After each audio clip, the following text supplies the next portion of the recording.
Un ben ritrovati cari telespettatori e telespettatrici, eccoci con l'edizione regionale del nostro telegiornale delle 12:30. A Trieste il governatore del Friuli Venezia Giulia Federiga e il vice Riccardi hanno convocato una conferenza stampa per fare il punto della situazione sul quadro epidemiologico in regione, sulle strategie di prevenzione. Ma sentiamo dalla viva voce del nostro Andrea Pierini com'è andata. Andrea. Buongiorno ai telespettatori. Sì, la conferenza stampa è ancora in corso perché si stanno elencando i dati un po' del contagio, quello che sta avvenendo in Friuli Venezia Giulia. Partiamo da una buona notizia. In questo momento gli indicatori dicono che il contagio si è fermato, quindi non c'è una crescita del contagio e si allontana un po' lo spettro della zona gialla e della zona arancione e della zona rossa che poteva essere prevista fra un paio di settimane. Ovviamente il professor Barbone, che il capo della task force, ha detto prudenza, perché insomma abbiamo imparato che con questo virus non si può cantare vittoria, però insomma c'è questa buona notizia. Un'altra notizia un po' meno buona riguarda le somministrazioni dei vaccini, ovvero i nuovi obblighi, le nuove regole, le nuove norme hanno cambiato un po' il quadro e in questo momento la Regione ha appena confermato che chi ha concluso i 5 mesi dalla seconda inoculazione verosimilmente non riuscirà a fare la terza entro dicembre, ma dovrà farla a gennaio. Nulla di grave, sappiamo che comunque il vaccino copre fino a 6 mesi, quindi insomma c'è questo piccolo ritardo e oggi è arrivata la conferma insomma anche di chi sta andando a fare la prima dose. Questa è un'altra buona notizia che sta crescendo.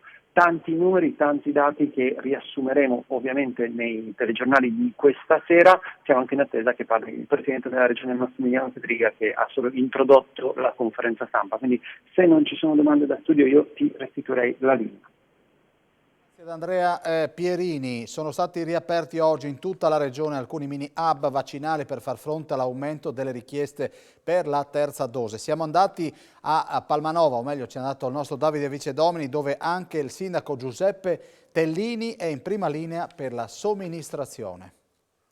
Mi hanno chiesto di aiutarli e io sono venuto volentieri perché penso che sia una cosa molto buona quella di accelerare sul piano delle vaccinazioni, specialmente sulle terze dosi che consentono l'uso del Super Green Pass. Credo che abbiamo esaurito le nostre 3 sedute che comprendono questi prossimi 3 sabati in un batter d'occhio, per cui credo che ci sia una risposta molto vivace da parte della popolazione che ci consentirà, speriamo, di mettersi in sicurezza per il futuro. Ottima organizzazione, perfetto. Da Sacile fino a Palmanova. Per fare Moderna. Per la terza dose. La terza dose.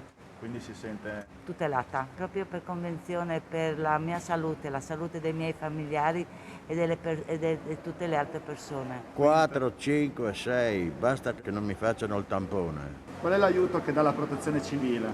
Tanto, tanto perché si occupa di tante cose, va a ritirare i vaccini, fa l'aiuto sia in ospedale tutti i giorni, che qui adesso quando lo facciamo, quando sono entrata io, sono entrata col Covid, si portava da mangiare nelle famiglie, quindi non è che fa poco. Oggi si è celebrata la ricorrenza di Santa Barbara, patrona dei Vigili del Fuoco, e come vuole la tradizione questa è stata anche l'occasione per fare un bilancio sull'attività operativa dei pompieri. A Udine c'è stata una ristretta cerimonia con limitata partecipazione nel rispetto delle norme anti-Covid, dati che fanno emergere che dal 1 novembre 2020 al 31 ottobre 2021 i pompieri del comando provinciale di Udine assieme ai distaccamenti permanenti e volontari hanno effettuato 7.942 interventi con un incremento del 5,2%. E c'è, è proprio il caso di dirlo, un evento, c'è il nuovo comandante provinciale dei Vigili del Fuoco, per lui è la prima Santa Barbara a Udine, quindi dovremmo averlo al telefono, dovremmo avere l'ingegner Giorgio Basile. Buongiorno comandante. Buongiorno a tutti. Allora, ben arrivato in Friuli, anche visto che lei sta prendendo un po' le misure qui da qualche mese, quindi per lei è stata la prima Santa Barbara da comandante, era emozionato? Sì, beh, la prima Santa Barbara da comandante qui a Udine, naturalmente. Certo, è una realtà diversa rispetto a quelle precedenti.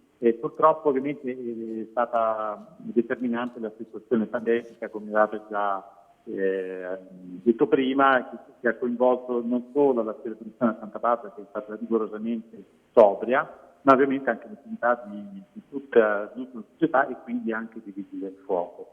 Rispetto all'anno scorso, devo dire che è stato un numero notevole di interventi, come avete anticipato voi, e arriveremo alla fine dell'anno probabilmente a superare gli 8.000 interventi. In modo particolare c'è stato un aumento del quasi il 13% di soccorsi e salvataggi e di oltre il 17% di incidenti stradali, e questo è stato determinato quasi sicuramente dal fatto che l'anno scorso eravamo in lockdown duro e quest'anno invece le attività con le misure idonee di prevenzione e di protezione sono comunque riusciti a mantenersi in tutta la società. Ecco, comandante, concludendo, vediamo ci sono dei balzi importanti di alcuni distaccamenti, la Tisana è diventato sede permanente. Sì, novità importanti.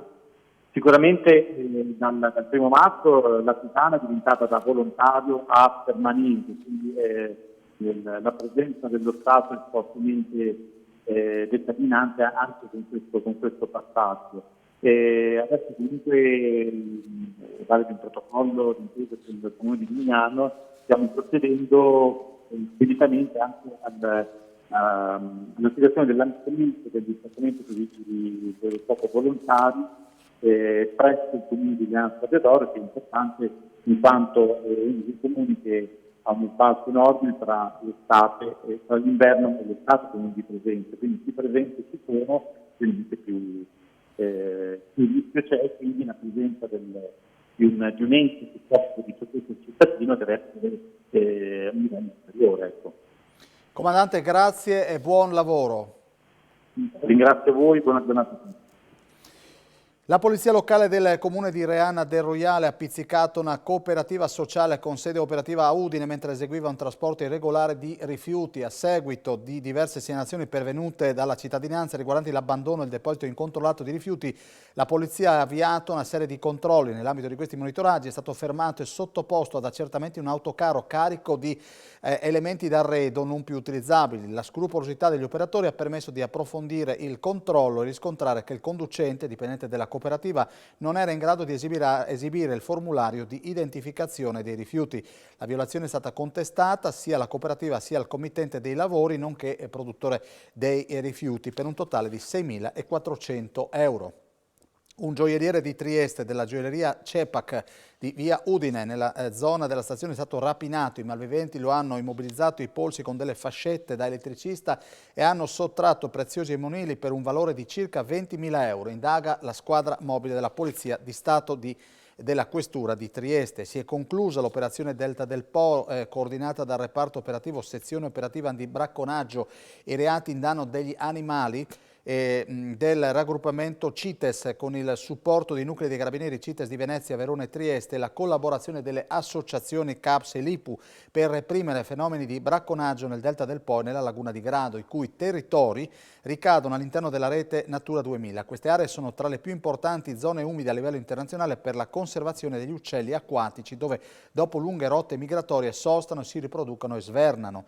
I controlli dei carabinieri hanno accertato una considerevole attività venatoria svolta spesso con richiami acustici e funzionamento elettromagnetico. Nella Laguna di Grado è stato ucciso anche un esemplare di oca selvatica. L'operazione, che è durata 3 giorni, si è conclusa con il deferimento alle competenti procure della Repubblica di 8 persone al sequestro di 8 fucili, 370 cartucce, 6 esemplari morti di avifauna e 2 richiami acustici a funzionamento elettromagnetico. Voltiamo decisamente pagina. L'Ambima del Friuli Venezia Giulia, con il patrocinio della Regione Friuli Venezia Giulia e del Comune di Udine, organizza questa sera al Teatro Nuovo Giovanni da Udine il concerto Milite Ignoto Cittadino d'Italia, un viaggio musicale che accompagnerà il pubblico dalla leggenda del Piave al primo dopoguerra, attraversando le arie celebri e i temi popolari del periodo. Il concerto sarà trasmesso in diretta su Telefriuli questa sera alle 18:30.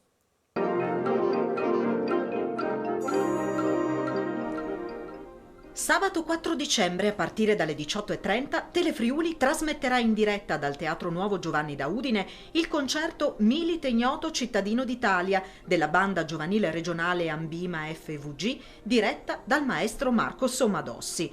L'esibizione, che gode del patrocinio della Regione Friuli Venezia Giulia e del Comune di Udine, rappresenta la conclusione del progetto che ha visto coinvolte le bande del territorio nella commemorazione del centenario del Milite Ignoto. Protagonisti dell'evento saranno i giovani musicisti della banda giovanile regionale Ambima, formazione di 60 ragazzi dai 13 ai 20 anni, provenienti dalle scuole di musica delle bande della regione, diretti dal maestro Marco Sommadossi. Il concerto, dedicato al Milite Ignoto, indagherà la società e le conseguenze createsi dopo i 4 anni che hanno sconvolto l'intera Europa, la vittoria mutilata e le nefaste conseguenze politiche, la pietas nell'accezione del rispetto e soprattutto della comprensione per l'altro, la speranza legata alla responsabilità civile e morale del cittadino che ha raccolto i frutti del sacrificio di migliaia di vittime. Con questo concerto, spiega il presidente regionale di Ambima FVG, Pasquale Moro, la banda giovanile regionale conclude una serie di concerti-evento iniziati nel 2015 con il concerto al Sacrario di Re di Puglia e terminati con il doppio evento di Rovereto e Aquileia del 2018, passando per il concerto al Sacrario del Verano di Roma del 2017. Il grande valore di questo evento, sottolinea Moro, è raccontato tutto qui, la gioventù e la musica. Il concerto, che prenderà il via alle 18:30, sarà un viaggio musicale che accompagnerà il pubblico dalla leggenda del Piave al primo dopoguerra, attraversando le aree celebri e i temi popolari del periodo. Quest'anno, con la ricorrenza del centenario della traslazione del Milite Ignoto dalla città friulana di Aquileia a Roma, Ambima Friuli Venezia Giulia ha preparato un programma di oltre 40 iniziative musicali e culturali organizzate dalle bande in tutto il territorio regionale, in riconoscenza verso tutti i caduti per la difesa della patria. Molto bene, termina qui il nostro telegiornale regionale. Un saluto alla regia di Gian Domenico Ricci. Vista l'ora vi auguro un buon appetito se dovete ancora pranzare. Arrivederci.